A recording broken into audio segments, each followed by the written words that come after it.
Bonsoir à tous, Tough Time, 19e journée de la saison. Une journée contenue à Falls Rails placée à 4 mètres et vraisemblablement une piste molle avec la pluie de ces derniers jours.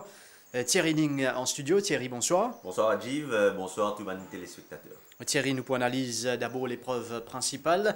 1500 mètres, une course qui comptait pour le championnat 3 ans avec les 6 partants. On a Oomph qui reste le porte-drapeau de Jean-Michel Henry, Act of Loyalty, Gimme Green le numéro 3, le 4 Night Chapel, on a Rob's Duel et un nouveau pour Jean-Michel Henry, à savoir Saracen King. Saracen King qui a 8 sorties pour 2 placés, un jeune coursier qui est appelé à des voiles sur potentiel au Champ de Mosse. Donc Thierry a une course très intéressante avec notamment la présence de Oomph, Act of Loyalty et rehaussé aussi par la présence de 2 coursiers qui peuvent continuer à progresser, Gimme Green et Rob's Duel.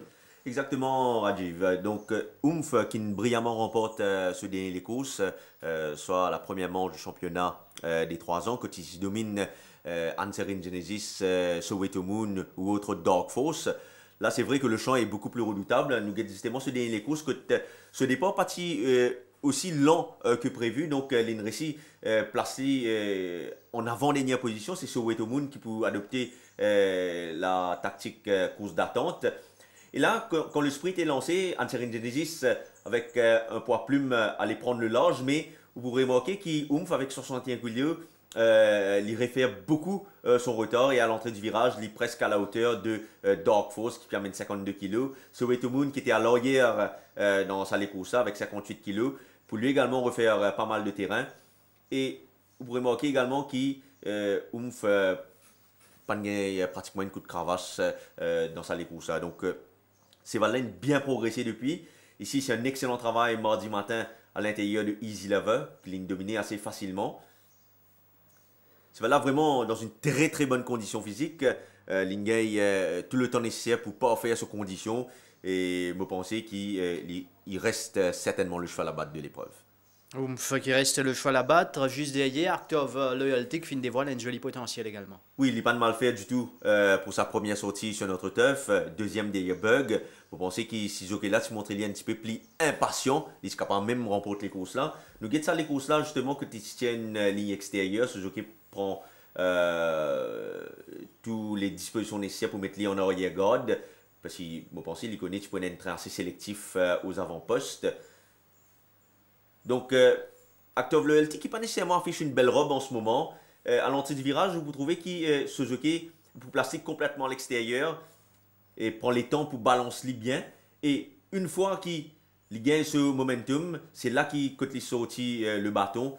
Mais vous trouvez qu'il Bug avait déjà une très belle avance et il est résisté au retour fulgurant de Act of Loyalty. Comment tu peux dire, s'il montrait les plus impatients et démord un petit peu avant dans les courses, probablement il est capable de dominer Bug. À l'entraînement, il a donné entière satisfaction, surtout mardi matin, quand il prend la mesure de Awesome Power très facilement. Motivé sur robe pas nécessairement extraordinaire, il y a encore une longue poil d'hiver. Le seul hic avec Act of Loyalty dans sa champ-là, c'est qu'il revient après seulement 2 semaines. Donc, c'est un cheval qui peut aborder ce deuxième les courses après repos et revenir après seulement 2 semaines, capable de poser un petit problème. Mais comme il reste un jeune coursier et qui est un jeune coursier, souvent, je pas souffert de sa second run after rest syndrome là, Act of Loyalty reste un sérieux prétendant également pour la victoire. Nous avons un coursier qui nous pas connaît, d'ailleurs pour tous les 3 ans, les comme ça, nous pas trop connaît jusqu'à côté ça, capable d'aller. Et ça, nous sommes capables d'y aller aussi pour le 3 Gimme Green. Oui, Gimme Green, lui également, qui revient après seulement 2 semaines. Son entourage profite certainement de sa très bonne forme du moment pour l'aligner à nouveau. Qui plus est, il a tiré la première ligne. C'est un petit gabarit. Donc, il ne doit pas être bousculé vraiment dans cette épreuve. Vous pensez qu'il a un bon rythme et il faut bien placer avant l'emballage final. Mais vous également pensez qu'il s'il n'est pas prend le first run sur Oomph à l'entrée du virage, vous pensez qu'il n'est pas capable de battre Oomph d'après moi. Le 5, Rob's Duel avec 53,5 kg, c'est Rob's Duel qui vous dirige les opérations ici. Très probablement, mais à son intérieur, il y a quand même Knight Chapel qui portera les œillères pour la première fois. Un conseiller qui démontrait beaucoup de vélocité l'autre sa dernière sortie. Donc Rob Jewell, lui, à 53,5 kg seulement sur le dos, il a démontré beaucoup de vélocité pour sa première sortie victorieuse. C'est vrai que le champ est beaucoup plus redoutable cette fois et c'est vrai également que c'est la première fois de sa carrière qu'il va aborder les 1500 mètres. Donc c'est autant d'interrogations pour Rob Jewell, mais s'il tient le parcours et si les chevaux qui sont à son intérieur ne lui mènent pas la vie dure, je pense qu'il a une bonne chance dans cette course. Et vu qu'il nous les courses ça, le 4 Knight Chapel qui finit un peu nous fin l'eau de sortie. Vous pensez que sur l'entourage peut prendre toutes les dispositions nécessaires parce qu'il partage sur la langue pour la première fois. Probablement qu'il chavale sur la langue l'autre sa dernière sortie et c'est là qu'il retrouve sans ressources en ligne droite. C'est une course à mettre aux oubliettes d'après moi. C'est là dans une superbe forme en ce moment. Il peut porter les œillères pour la première fois. Déjà qu'il lui montrait beaucoup de vélocité et il se montrait beaucoup de vélocité avec les sidewinkers la dernière fois. Là avec les œillères, vous pensez qu'il peut vraiment montrer les beaucoup plus rapide à l'ouverture des boîtes. Si Rob Jewell décide pour force l'allure, c'est Rob Jewell qui pourra le devant après 200-300 mètres de course. Mais à première vue, je pense qu'il n'a Chapel capable de démontrer une course en gros progrès cette fois. Pour choix ici, nous pourrions venir en fin d'émission. Nous vous passons à la première course, 1500 mètres, rating 0,20 cette première épreuve. Punter's King, Anafesto, Halabaloo, Roy's Express, Mr. Oshkosh, Bright Shining, de la Macno TP Gentry, réservé donc à Van Jockey à Panty-Mauricien. Pour dire que c'est le 8 P Gentry qui est installé, grand favori de cette course. Et c'est ce 3 dernières sorties, P Gentry le plus régulier du lot. Mais N020, ça reste N020. Oui, sa dernière victoire remonte quand même à avril 2013, Rajiv. Donc, c'est un cheval qui quand même est à 10 ans en ce moment. Si nous guettons ce dernier les courses, vous trouvez qu'il n'est pas prendre le meilleur des départs, soit vraiment pour mettre lui en midfield. Et il pourrait rester dans sa position là sur pratiquement tout le parcours. À l'avant, Brave Leader, à son extérieur, le gris Lividus, Yudamen qui saignait dans sa course là. Vous trouvez qu'il là, il n'y a pratiquement que P. Gentry qui allait refaire du terrain sur le meneur, qui avait une course vraiment très facile à l'avant. Donc, suite à ce récente bonne performance, c'est assez logique qu'avec une première ligne et 53 kg, qu'il est le favori de cette épreuve. Nous guettons un travail, c'était en compagnie de Anafesto. Anafesto qui, au passage, une très bien travail l'autre saga là, P. Gentry à son extérieur. Les deux d'ailleurs, une très bien travail, Rajiv. Et Mokadio qui P. Gentry en ce moment respire une très bonne forme et il est le candidat certainement à battre de cette épreuve d'après moi. P. Gentry, et nous trouve Anafesto au travail, le numéro 2 qui descend en 0,20, Jeannot Baudetier. Anafesto, c'est pas une course facile non plus, mais Den Bonjour, il est capable de faire l'arrivée. Effectivement, c'est une course qui a tendance à lâcher ce mot en descente. Souvent, ce Manzoké éprouve des difficultés pour faire lui répondre le mot. Vous pensez que ce n'est pas étonnant que Jean-Michel Henry n'a pas Jeannot Baudetier pour monter sa cheval là. Quand nous guettons Jeannot Baudetier sur la monte récemment, nous trouvons qu'en tête, il y a une course qui s'appelle Aficionado qui récemment nous trouvait en descente il log ce mot et Jeannot Baudetier nous donne plusieurs coups de cravache et ses valènes retournent dans les courses. Et en fait, c'est un parmi ces coursiers qui montre juste assez difficile là. Donc, je pense que Jeannot Baudetier est capable de faire sa cheval là triompher. Le champ est vraiment très moyen, donc un coursier qui peut descendre de catégorie avec Jeannot Baudetier, on ne peut l'ignorer. Un coursier qui finit soigneusement préparé, Mr. Oshkosh, le 5. Oui, il est très bien en ce moment, même si à la marche, nous pas nécessairement remorque ça, mais à l'entraînement, Mokadio qui lui donne entière satisfaction. Nous guettons galop, c'était vendredi dernier en compagnie de Bright Shining, il est à l'extérieur de Bright Shining. Il est quelque peu sollicité, mais il va se maintenir à la hauteur de Bright Shining. Et mardi matin également, il travaille avec ce même Bright Shining qu'il a dominé à la fin de son galop. Il ne portera que 53,5 kg, soit le poids de Alvino Roy. Alvino Roy, donc, qui prenait une chance en or, d'après moi, pour briller avec sa course là, parce que c'est un cheval qui fait bien sur piste molle, c'est un cheval qui a déjà gagné sur 1500 mètres, donc avec seulement 53,5 kg, avec le train qui, d'après moi, prend dans les courses là, il demeure un danger, d'après moi. Des autres partants de la course, est-ce qu'il y en a un ou deux qui vous pensez méritent d'être suivis? Alabalou reste un coursier à suivre dans cette fourchette. C'est la première fois de sa carrière qu'il court dans un benchmark 0,20. Donc il reste à suivre, surtout avec une bonne deuxième ligne. Sinon, Bright Shining également, ou encore Pentest King pourrait pimenter les exotic bets. Nous pouvons, comme nous Finjali, un peu plus tôt, venir avec bon choix en fin d'émission. La deuxième course, 1365 mètres, benchmark 36, avec Shreya Star, Ice Run, Lord Hall, nous avons Maxamo, It's My Party, Zen Master et Skip the Red, monté par Brad Pengeli, le jockey australien engagé par l'écurie Ricky Mangar. Mouzieni d'entrée de Tissini avec ce même Skip the Red. Pourquoi pas Brad Pengeli qui a un joli style et il paraît un patient rider. Oui, Brad Pengili, d'après moi, il a une chance en or pour briller dès sa première monte. Skip the Red, c'est une coursier vraiment qui respire la santé, dans une forme éblouissante. Mardi matin, il donne entière satisfaction à l'entraînement. Quand il domine, il fait pratiquement jeu égal avec Dark Force à l'entraînement. Nous pouvons le training de Skip the Red là dans quelques instants. Le temps de vous montrer ce jockey australien, savoir Brad Pengeli à l'œuvre dans son pays. One bobbing the head towards the outside, racing now. Miss Severina's come out last, now second last as Produced Me Late drops back to the tail. Out wide, Memetto begins sweetly. Hancock is kicking up with plenty of time, so Memetto's out 3 wide third. A length and a half to Silent Flyer on the outside of Miss Severina. Third last on the outside is Emperor's Beach, and then we've got Produce Me Late and Believe the Dream's about 4 lengths away last of all. So Hancock in the vein here by a length and a half from plenty of time. Donc, il monte un favori ici, les rétrouvés en avant-dernière position sur les bords. Et vous trouvez qu'il montrait vraiment très patient dans sa course-là. Parce que le cheval de devant allait à un certain moment prendre pratiquement 6 longueurs d'avance lors Souman Rivo. Et une fois qu'il aborde le tournant final, vous trouvez qu'il peut rapprocher vivement. Et vous trouvez qu'il prend l'intérieur sur le cheval qui était devant lui, le cheval en bleu là. Et il force un petit peu sa passage là. Et à pratiquement 500 mètres de l'arrivée, il commence lance ce monture. Et une fois qu'il commence à gagner un coup de cravache, vous trouvez qu'il s'est là pour brillamment accélérer. Et c'est un jockey qui, d'après moi, il pas payé un tight gaps. Et vous trouvez qu'il a le style australien, il a donc avec sa main gauche, vous trouvez qu'il s'est là bien accéléré. Vous pensez qu'il a un joli style et Banseval Mango, d'après moi, pour bien faire avec ce jockey australien. À l'instar de ce Skip the Red qui nous fait causer juste avant. Oui, Skip the Red a été vraiment très bon à l'entraînement. Un joli galop aux côtés de Dark Force mardi matin. L'autre sa dernière sortie, vous trouvez, il est bien placé sur les bords. Devant lui, c'était Megamouti. À l'extérieur, Golden Ball. Derrière Skip the Red, il y avait Varadizo.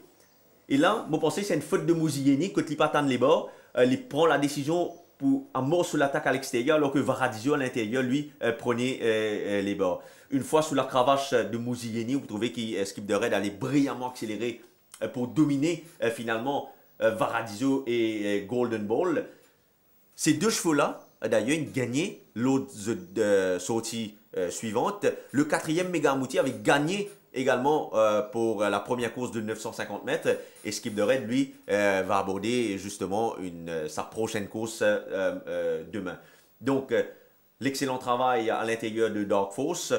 Vous pensez que Skip the Red, c'est une coursier d'avenir, c'est une coursier qui peut progresser encore ici sur notre turf. Et pour moi, il reste un des favoris pour la victoire. Skip the Red avec peut-être comme challenger direct Max Amour. Max Amour, il m'a laissé sur ma fin lors de sa dernière course, Rajiv. Je pensais qu'il allait pouvoir triompher. Ce dernier course, justement, quand il prend un excellent départ, ce jockey Bounceley, et il prend le mort très facilement. Vous guettez justement, il est sorti du premier couloir. Quand ce jockey Bounceley, il pas laisse Purple Rock à aucun moment place devant lui, ou encore Ice Run à l'extérieur. Et là, je parle très très vite dans sa course là. C'est la partie initiale. Quand Max Amour, c'est là au côté des 1000 mètres, il laisse Ice Run place lui devant lui. Ice Run qui est engagé dans cette même cause d'ailleurs. Effectivement. Donc, à pratiquement 400 mètres de l'arrivée, il prend la décision pour lancer l'attaque à l'extérieur de Ice Run qui n'est pas super avancé. Et en ligne droite, vous pouvez remarquer qu'une fois qu'il gagne un coup de cravache, c'est vers l'extérieur. Et jockey là pour continuer cravache et c'est valable pour continuer vers l'extérieur. Mais vous pouvez remarquer qu'à l'arrivée, il est battu avec un excellent Glen Coco. Mais au final, la marge qui s'est parlé avec Glen Coco, qui était un des favoris il y a 2 semaines de cela en compagnie de Gimme Green, ben, pas si tant énorme. Il est battu par une longueur 50 avec Glen Coco. Vous pensez qu'il s'il est suffisamment gardé de ressources pour l'emballage final, et s'il est pas également coté dans l'emballage final, il est capable de remporter les courses là. Donc, le travail de Max Amo, c'était vendredi dernier en compagnie de Lee Star. Vous trouvez que Lee Star sollicité à son extérieur, lui, il est très très facile à son intérieur. Le cheval a beaucoup progressé depuis sa dernière course et reste pour moi l'adversaire direct de Skip the Red. Pour moi, si Max Amo n'avait pas tiré ce 6e coup-là, il aurait été certainement été mon favori pour remporter cette course. Skip the Red, Max Amo et une 3e ou une 4e coursier à suivre? Ben, on se verra certainement Zen Master dans cette course qui a tiré une bonne 2e ligne, ou encore It's My Party qui revient après un break. Le cheval a paru beaucoup mieux au niveau de la condition. Mention également pour Ice Run qui lui également a paru en gros progrès ces derniers temps et je m'attends à une bonne course de sa part. Un solide front-runner Ice Run qui reste à suivre dans cette 2e épreuve. La 3e sur 1500 mètres, benchmark 31, avec League of Legends confié à Bardotier, Luna Charleston Hero, Bezamod, Pimpernel, Nadas, Kentucky Bluegrass, Rum Tum Tugger et King Salute à sa 2e sortie, King Salute. Oui, dans cette course-là, Rajiv, nous attendons une beau duel certainement entre League of Legends, Charleston Hero, arbitré peut-être par Kentucky Bluegrass. Les 2 dernières courses de League of Legends sont pleines de promesses. Il paraît qu'il retrouve la plénitude de ses moyens. Surtout l'autre sa dernière course, quand il ne démérite pas derrière Redwood Valley. Un Redwood Valley vraiment intouchable ce jour-là. Céval n'a pas pu montrer beaucoup de vélocité ces derniers temps. Et malgré ça, il peut montrer qu'il est capable même de de l'arrière. Là, il peut adopter la course d'attente, pratiquement en 7-8e position. Et il pourrait trouver dans cette position-là jusqu'au côté des 300 mètres il peut essayer avec Redwood Valley prend le first run. C'est un gros gabarit, donc Bzel lance-lui pratiquement avant le virage. C'est là pour une tendance hang-in, le jockey pas pour capable d'assister convenablement en ligne droite. Et Redwood Valley, lui, il allait gagner la course. C'est vrai qu'il domine League of Legends et Captain Orders, mais là, il peut gagner la course vraiment going away, comment nous dire. Et à l'entraînement, il s'est très bien comporté, surtout mardi matin à côté de Emma. Et vous pensez qu'il reste un très bon prétendant à la victoire dans cette course. League of Legends, le cheval numéro 1, avec Bardotier donc, qui reste à suivre. Nous avons le récent vainqueur, Charleston Hero. Charleston Hero qui profite de sa très bonne forme du moment. Il revient après seulement 2 semaines. Mais il est vraiment dans une superbe forme en ce moment. Il a très bien travaillé mardi matin. Un gars vraiment très percutant en montée. Là, vous trouvez qu'il peut bien accélérer une fois que le jockey Wiggins peut démaner l'effort. Et moi-même pensé qu'il y en a suffisamment de gate speed pour le devant dans les courses-là, avant peut-être de se faire déborder par Bezamod. Mais pour moi, Charleston Hero reste un sérieux prétendant à la victoire. Bezamod, le 3, qui reste solide de aux dernières performances. Oui, surtout que Sévalène continue de progresser à l'entraînement. Il réalise vraiment un excellent travail aux côtés de Rockon Jordies, qui l'a dominé vraiment très facilement mardi matin. Je pense que les 1500 mètres sont plus à sa convenance. S'il arrive à faire la course seul devant sans être inquiété, je pense qu'il aura une petite chance dans cette épreuve. Nada, c'est Kentucky Bluegrass qui termine en trombe la dernière fois. Peut-être léger avantage à Kentucky Bluegrass qui affiche une superbe forme en ce moment. Il très bien travaille à l'entraînement et s'il est capable à mort sous l'attaque au bon moment, je pense qu'il prenait une chance de première road, même s'il reste un outsider ici. Le temps de voir donc Kentucky Bluegrass, je pense qu'il y a un gros outsider qui mérite une petite mention, le 4 Pimpernel, comment on trouve lui? Oui, Pimpernel paraît qu'il est beaucoup mieux qu'il a de son sortie précédente. Il affiche une bonne forme en ce moment. L'Insel, la deuxième ligne, oubliez de ce travail ici à l'extérieur de Brazo, c'était vendredi dernier. Il est vraiment un galop assez plaisant, côté Lynn Montrelli, plein d'allant avec les œillères. Un équipement qu'il pourrait mettre en course cette semaine. Pimpernel, il y a une tendance qui perd le mort, il lâche le mort en descente. Et Genoa, vous pensez, c'est un jockey expérimenté qui est capable d'essayer de prendre le mot et révéler dans les courses là. Si nous guettons sur les courses de Melson, quand il a battu une longueur avec Melson, il y a également dans les courses Accountability et Seven Oceans, sur un chevaux qui quand même assez, qui montre assez régulier. Vous pensez qu'il est dans un champ pareil, Pimpernel ne peut être ignoré, même s'il reste un gros outsider, il faut lui accorder une petite chance. Voilà, la quatrième course, 1400 mètres, benchmark 46 avec Evergreen, Piri Equatele, Allenby Park, entraîné par Cherish Narang maintenant, Aware, In the Loop, un nouveau de Patrick Mervin, de Chakar, In Your Dreams, Promissory, Paula Palace et Nottinghamshire avec Baudetier, Paula Palace, Girish Goumani. Et quelques mots sur ce nouveau, le 5, In the Loop. In the Loop, c'est une coursier qui ne remporte des victoires en Afrique du Sud. Il paraît un sprinter, mais quand vous lui travaille à l'entraînement, il n'a pas de nouveau l'impression qu'il c'est un qui a beaucoup de pace. D'ailleurs, l'entraînement, Suzuki souvent peut besoin solliciter lui pour le travail, mais je pense qu'il s'il est bien adapté ici, c'est un coursier d'avenir qui peut bien faire. Ça n'est qu'au souvenir, Thierry, nous avons Promissory qui termine second la dernière fois. Paula Palace, il est capable de faire bien mieux. Nottinghamshire reste sur deux belles deuxième places. Aware qui est victorieux la fois dernière. Chaka, In Your Dreams. Alors autant de possibilités. Oui, c'est une course vraiment très ouverte. À première vue, il paraît qu'il Nottinghamshire capable, il a la vitesse initiale nécessaire pour aller devant dans cette course-là. Et s'il gagne des courses tranquilles, cette fois, vous pensez qu'il prenait une chance de première road. Donc, ce dernier sorti, quand il trébuchait légèrement au départ, à son intérieur, il y avait Bellico City qui menait la vie dure. Et il n'est pas pour réussir placer devant Bellico City dans cette course-là. En montée, Bellico City encore toujours peut mener la vie dure. Et Suzuki pour raviser à cet instant et essayer maintenant de placer derrière Bellico City et devant Vosdrim.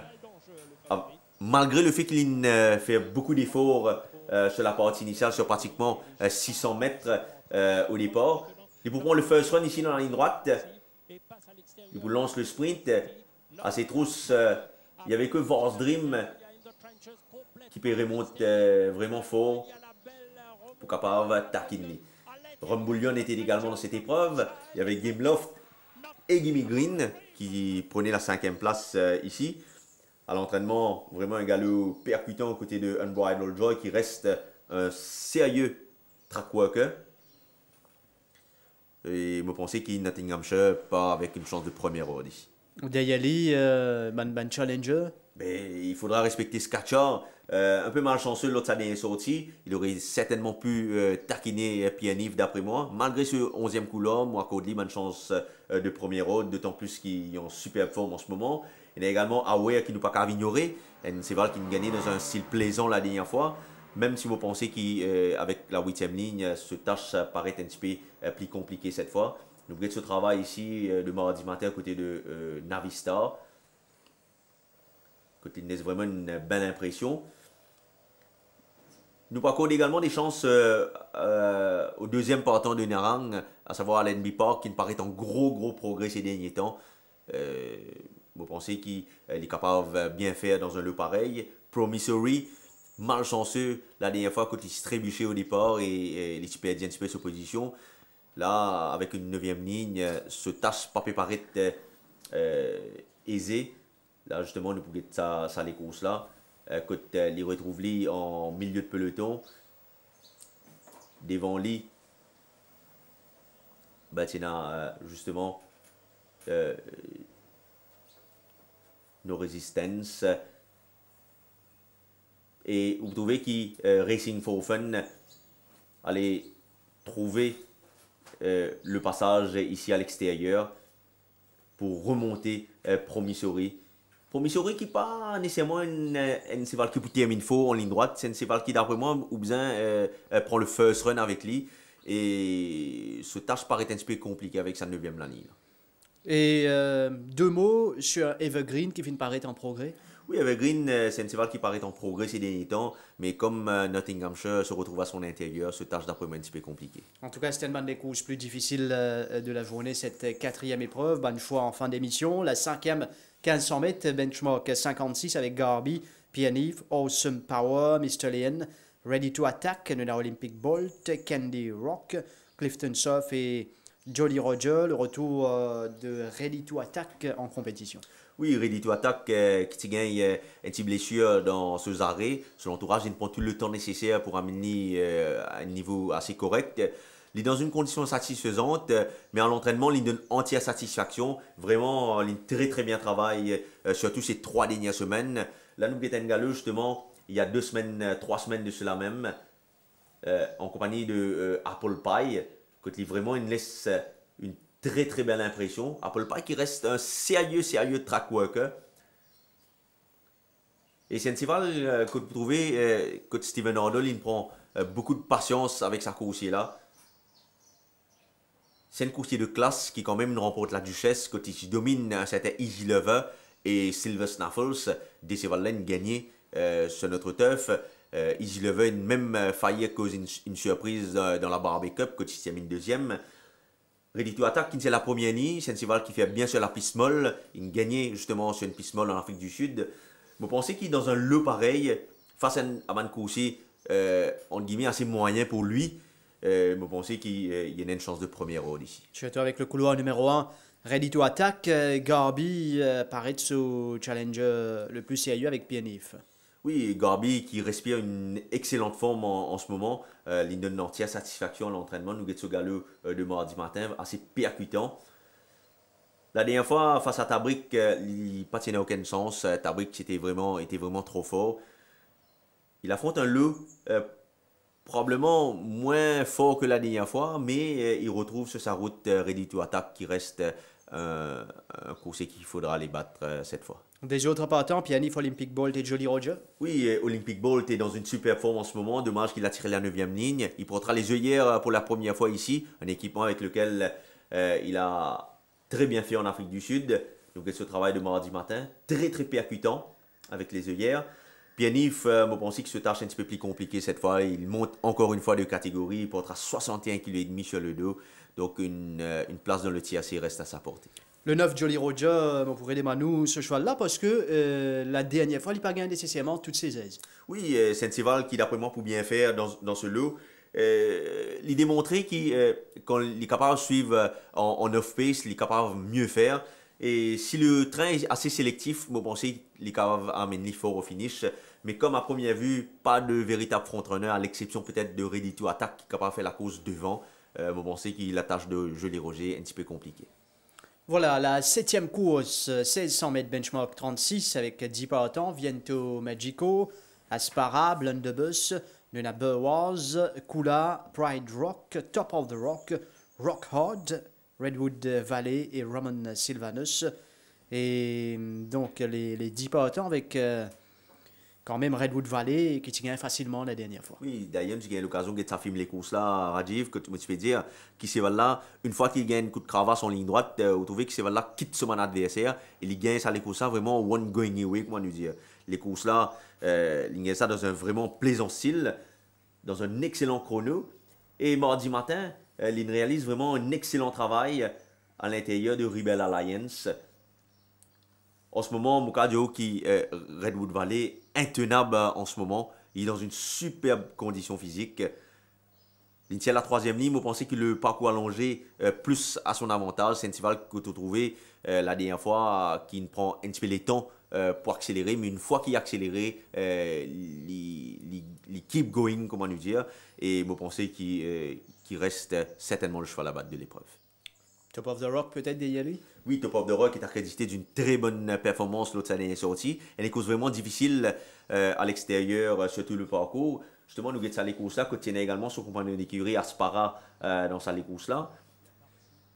Viento Magico aux avant-postes, Aspara à son extérieur. Trouver Top of the Rock qui vient pour essayer de bien se placer, mais va se retrouver à l'extérieur de son compagnon d'écurie sur tout le parcours. Il va avoir une course assez difficile. Le gagnant éventuel qui était dit Lost Charm, lui se retrouve en avant-dernière position. Mais Top of the Rock, lui, il subit un petit peu dans cette épreuve. Il se laisse aspirer par les meneurs. Et vous pensez qu'il s'il est capable, ne serait-ce qu'il gagne une cover dans sa course là, il est capable de mieux faire d'après moi.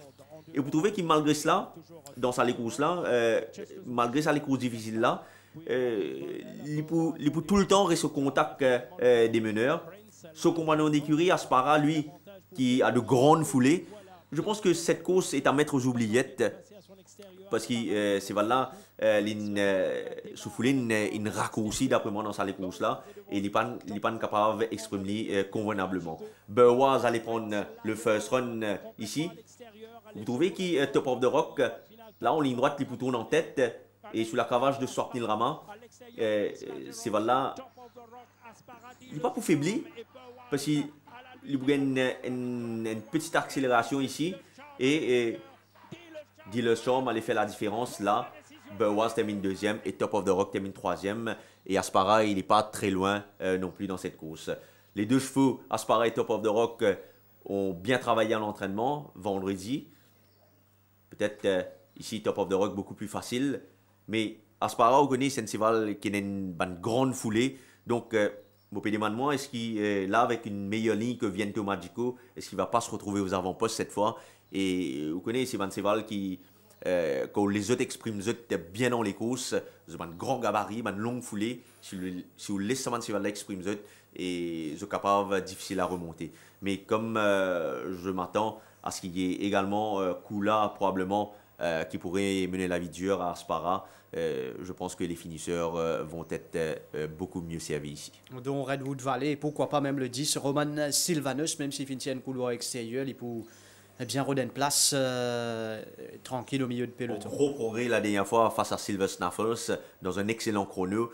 Vous pensez qu'il est là dans un lot nettement inférieur, il peut avoir certainement une chance dans sa course. Huitième et dernière course, 1500 mètres, rating 0,20 avec Rasta Hibble, Spinnercoin, Lividus, qui est aussi aligné, Commodus, Sagin Court, Marine Sky, The Blue Streak, Lord Wellington, Bright and Blue et Putfoot Singe, Thierry. Oui, il y a un cheval qui peut taper dans l'œil à plusieurs reprises à l'entraînement. Il s'agit de Rasta Rebel. C'est un cheval qui me fait faute impression il y a voilà, 3 semaines de cela. Mardi matin, il réalise un excellent travail. Un jeune coursier, Rasta Rebel, qui finit à 7e couloir ici. Oui, vous pensez qu'il n'a pas vraiment un gros problème pour sa course là. Il y a suffisamment de gate speed pour surmonter la ligne là. C'est un cheval qui est dans une excellente condition physique en ce moment. Et Mopa Kodli a une très bonne chance ici. Rasta Rebel et une course contenue dans Spinnercoin, qui lui aussi paraît sur la montante. Oui, Spinnercoin qui très bien travaillé ces derniers temps. Il peut gagner la montre de Jeanne Bardetier. Donc, c'est un coursier qui n'est pas capable prendre le risque d'ignorer. Dans un bon jour, il peut tout le temps bien faire. La nougat ce travail ici, c'était vendredi dernier en compagnie de Silver Dice. Il ne peut pas faire un petit peu ce stamina. Et vu qu'il respire la forme, il n'est pas capable d'ignorer activement.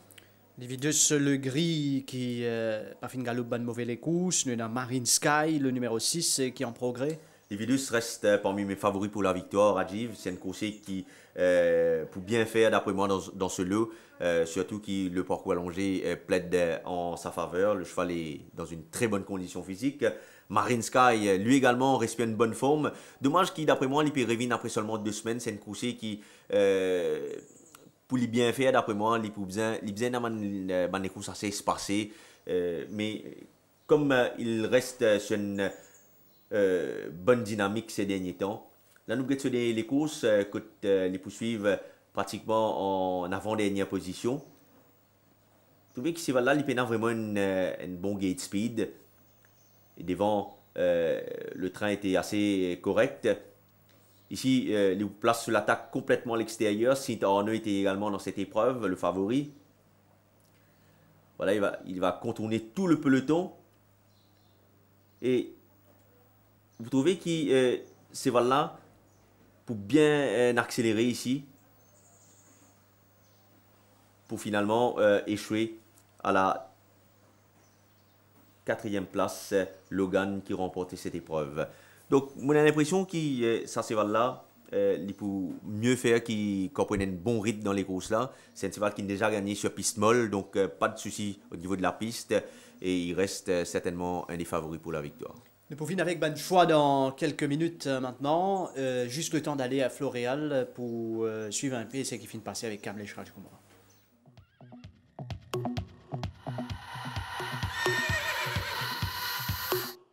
Dans la première course, Page Entry a gardé pratiquement une forme similaire et son travail a été axé que sur des séances d'entretien car il est déjà à son meilleur niveau.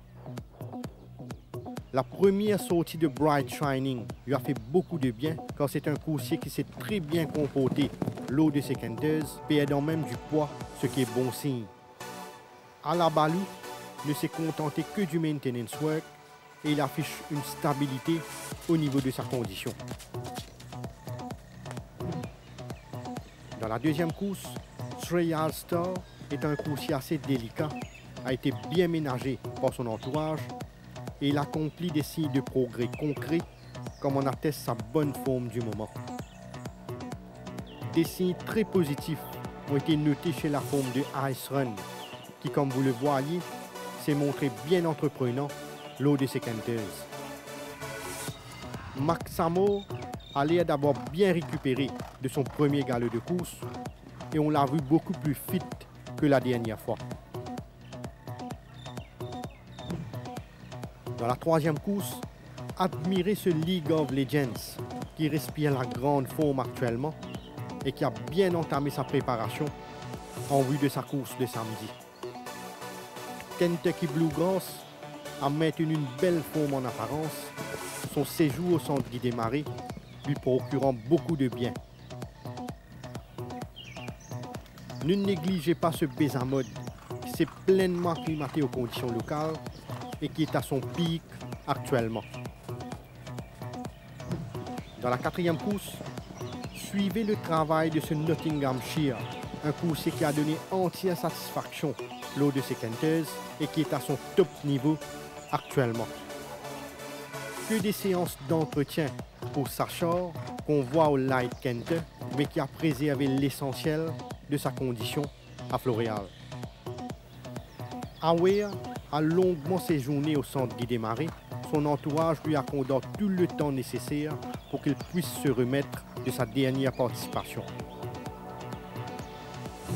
Dans la cinquième course, l'entourage de Ready to Attack s'est montré très patient avec ce coursier par rapport à sa prestation dans la Duchesse et ce B a l'air de s'être pleinement repris à la base d'un entraînement bien spécifique.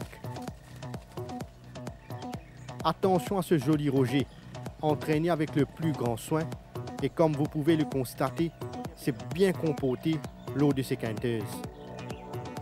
Olympic Bolt n'a effectué que des light quinteuses comme on le voit sur la grande piste et il affiche quasiment la même forme que la dernière fois.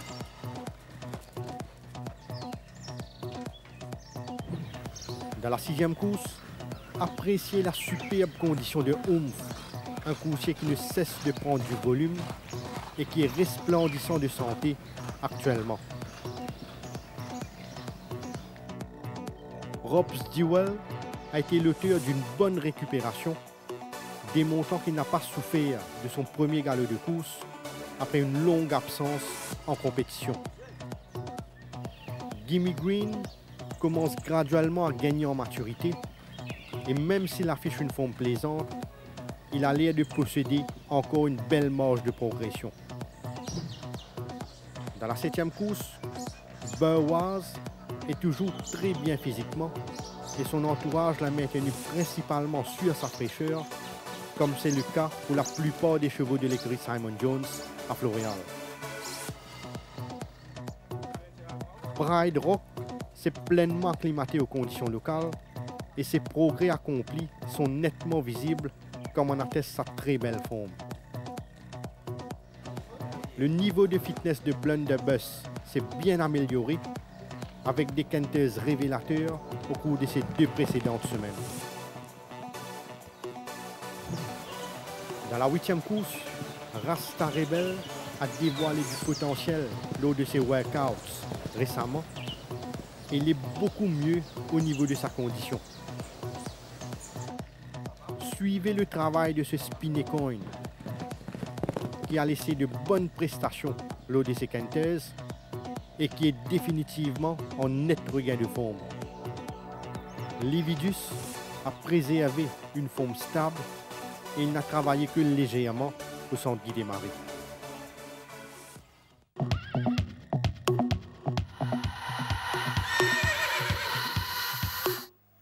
Après Floréal, Poix maintenant Banco aussi avec quelques mentions ici. Skip the Red plus 7 dans la 2e course, plus 7 pour Mr. Oshkosh dans la première, plus 10 pour Bézamode dans la 3e par exemple, on a plus 17 pour Allenby Park, ça, il est capable de bonnes affaires pour Allenby Park. Dans la 5e, plus 14 pour Ready to Attack, bien dire qui n'est pas fini de galoper depuis la première journée.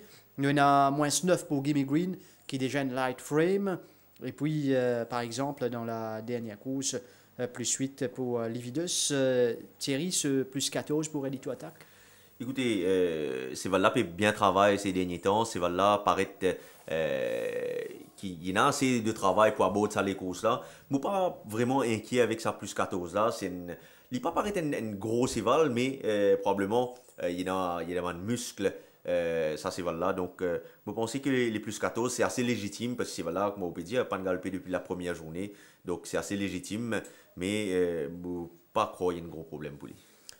Pour les choix à présent Thierry, d'abord la première course qui vous galopez le 1500 mètres, rating 0,20 ici cette première épreuve de la journée et vous pouvez demander les choix où vous besoin place Page Entry là-dedans. Définitivement, étonnamment, vous besoin de dire ça, Page Entry à la première place, derrière lui Mr. Oshkosh et à la balle pour compléter le tiercé. La deuxième épreuve 1365 mètres, benchmark 36 donc ici. Skip the Red, Max Amor et It's My Party. Les choix qui s'affichent à l'écran. La troisième épreuve sur 1500 mètres, benchmark 31. Charleston Hero, derrière lui League of Legends et Kentucky Bluegrass. La quatrième course, 1400 mètres, benchmark 46. On va faire confiance à Nottinghamshire, derrière lui Scatchard et Aware pour la troisième place. La cinquième, 1500 mètres, benchmark 56. Ready to Attack, vu sa classe, derrière lui Olympic Bolt et Garby. L'épreuve principale, 1500 mètres, championnat 3 ans. Je pense que Oomph devrait pouvoir remporter cette course, derrière lui Act of Loyalty et Gimme Green. Septième course, 1600 mètres, benchmark 36. Redwood Valley, Top of the Rock et Burwell. L'épreuve de clôture, 1500 mètres, un rating de 0,20. Pour bien content Lividus, derrière lui Marine Sky et Rasta Rebel. Donc nous venons faire le tour de la carte. Maintenant, Bangkok Outsider. Écoutez, depuis la façon qu'il gagne ce dernier les courses, on pensait que Redwood Valley sera très difficile à battre dans la 7e épreuve. Je fais de lui mon banker de la journée. Et comme outsider, j'aime bien dans la première course Mr. Oshkosh. Vous connaissez la première course souvent réservée à des outsiders, comment nous dire. Et vu que Page Entry, c'est 10 ans, est installé favori, c'est qui n'a pas gagné depuis 2013. Donc, je vais faire confiance à un cheval qui amène un petit poids, Mr. Oshkosh, et qui a déjà gagné sur 1500 mètres. Merci Thierry, merci à toute l'équipe derrière la réalisation de cette émission. Mesdames, Messieurs, merci de votre attention et bonne soirée.